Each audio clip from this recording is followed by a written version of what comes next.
Bertujuan untuk menyediakan Al-Quran dan bahan bacaan Islam Braille, juga bahan penerbitan berbentuk audio buat golongan orang kelainan upaya penglihatan.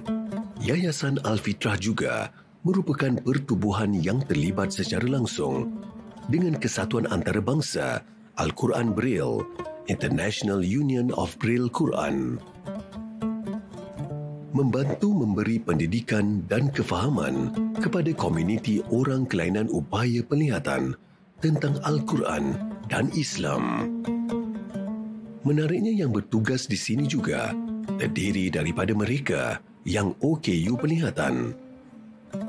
Tan Mike Fong ialah salah seorang kaki tangan Yayasan Al-Fitrah, bertugas sebagai pembantu penerbitan dalam menerbitkan bahan-bahan bacaan Braille. Saya start berkhidmat di sini 18 hari bulan Julai 2022. Pada mulanya saya mendengar nama Yayasan Al-Fitrah ni daripada kawan-kawan, dan saya cuba menghantar resume tanpa saya mengetahui bahawa diorang sedang mencari jawatan kosong.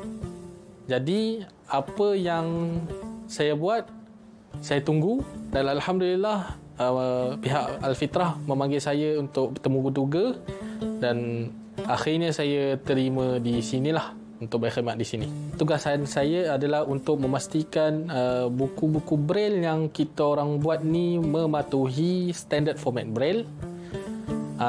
Pada masa yang sama, saya juga mengedit. Maknanya kita perlu kadang-kadang copy paste, kadang-kadang perlu memadam kesalahan-kesalahan ejaan ataupun membetulkan kesalahan-kesalahan ejaan tanpa mengubah isi kandungan buku, sebab kita transcribe, maknanya kita tukar daripada celik ke version Braille.